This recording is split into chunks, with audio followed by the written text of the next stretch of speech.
done in a objective but biological way, like we dissect frogs.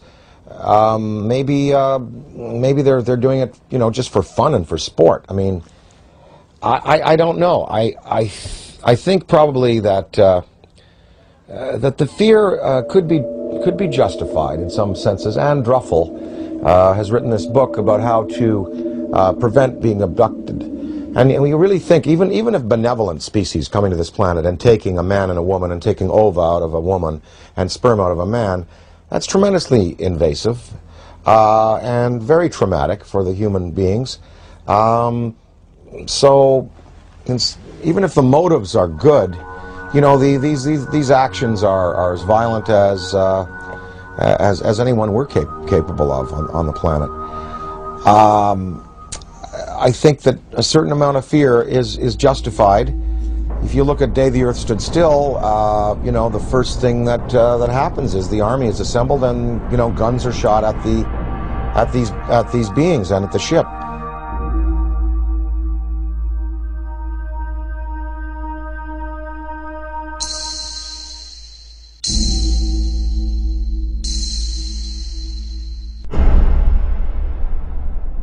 I addressed the question to Dick Cheney because I say the most important question to put to any high-ranking official is not what do you think about UFOs or have you seen one. The most important question is, have you ever been briefed on the subject? Did someone walk in your office and tell you what's going on? Because if someone walks into the president's office or some high-ranking official and briefs him on the subject of UFOs, it is for real. It's not imaginary, as the government has been saying for 60 years. So I asked Mr. Cheney, this is 3 months after he became vice president, I asked him on the air, and this is still on Diane Ream's archives, Mr. Cheney, in all your jobs in government, have you ever been briefed on the subject of UFOs? And if so, when was it and what were you told?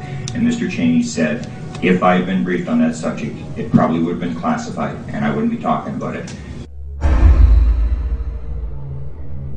January 22nd, 1997, I noticed 3 amber orbs now at a distance far west on the horizon. And I'm thinking, wait a minute, even though they're in a line formation, they were amber, they were in a formation, they were hovering for minutes.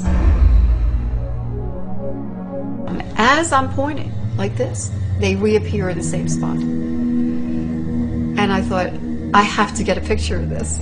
And I ran upstairs, I grabbed my 35mm, get out onto the balcony. As I'm ready to shoot the 3 bottom orbs, suddenly 6 amber orbs in a row, totally equidistant from each other, massive span across, pop up. On March 13, 1997, over 10,000 Arizona residents witnessed the single most spectacular UFO sighting in the 20th century. Headlines surged the nation, and Arizona residents demanded answers from military and state officials. A mile-wide UFO was seen from as far north as Flagstaff, Arizona, and then the giant triangular UFO hovered above the great city of Phoenix, Arizona, where Dr. Lynn Ketai shot this amazing videotape.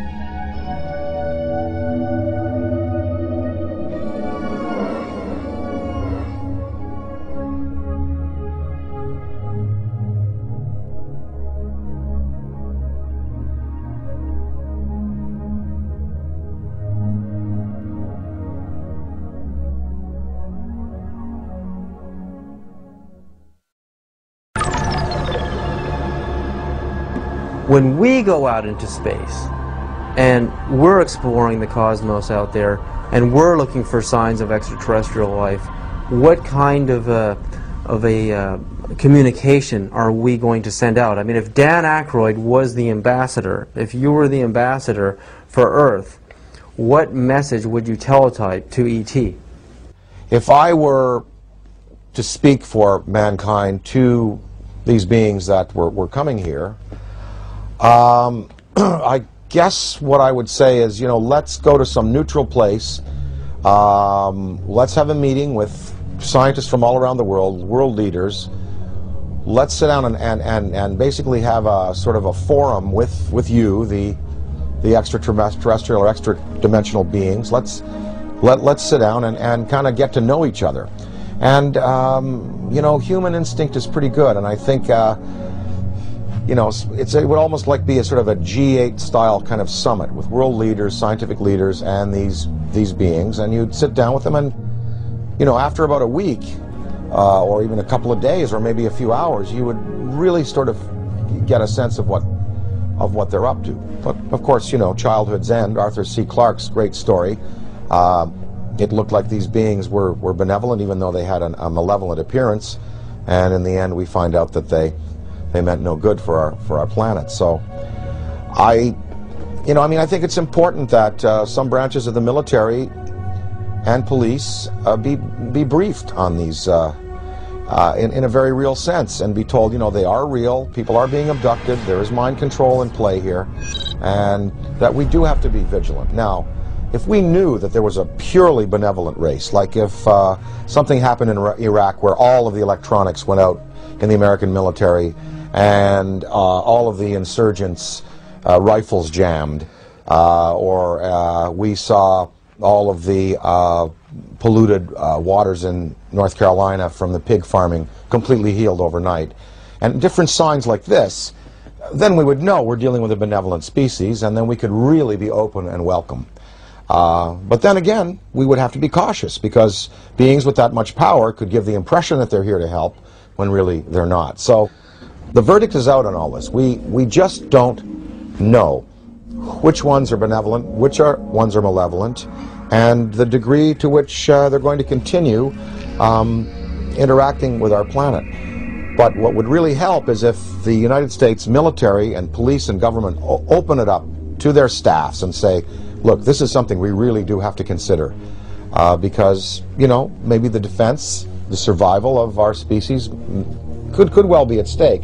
If you look at the history, you know, from, say, Ken Arnold's first sighting in '47, going back to the Bible, Ezekiel's wheel, going back to the medieval manifestations of little saucers and UFOs, that painting of the Madonna that's very famous, in which it appears, up to now,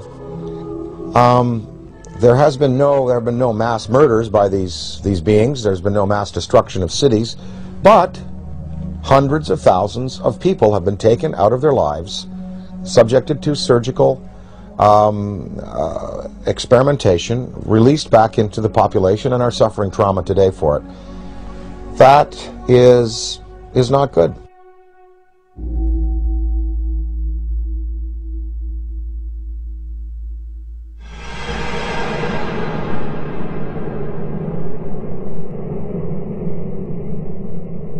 The idea, I mean, like in the movie Close Encounters of the Third Kind, the meeting on the dark side of the moon in Devil's Tower, Wyoming, I mean, it seems like the logical thing to do. I mean, we have a communication, a teletype message, we have a place, a location, and a time, and we isolate it from the public until we know it's safe. I mean, we check each other out. I mean, this seems like the most logical thing to do, you know, even rather than meeting on the White House lawn. I mean, this is the way we would like it to happen.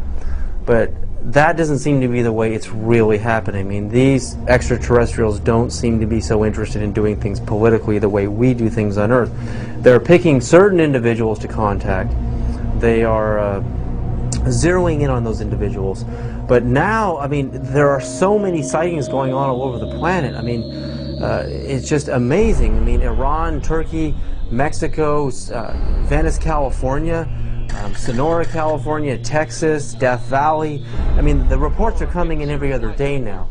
It seems like we're heading towards an omega point. I mean, what is about to happen? I mean, is this all just a coincidence that more and more people have video cameras, or do you really think, you know, there's a major unprecedented communication that is about to happen between our extraterrestrial visitors and humanity? Or again, is it the video camera question? More camcorders? There are definitely more video cameras out there, and definitely more sightings, and definitely more credible witnesses. You know, the biggest thing in ufology in the 60s was Herb Shermer, the Nebraska Highway Patrolman, who was at the Ashland Oil tank farm out there in Nebraska, and he writes in his diary, you know, saw flying saucer, and then under hypnosis, turned out that he was taken aboard and informed of their intentions. Barney and Betty Hill. I mean, these were the key cases. Shermer, Barney and Betty Hill, the Pascagoula incident, Travis Walton.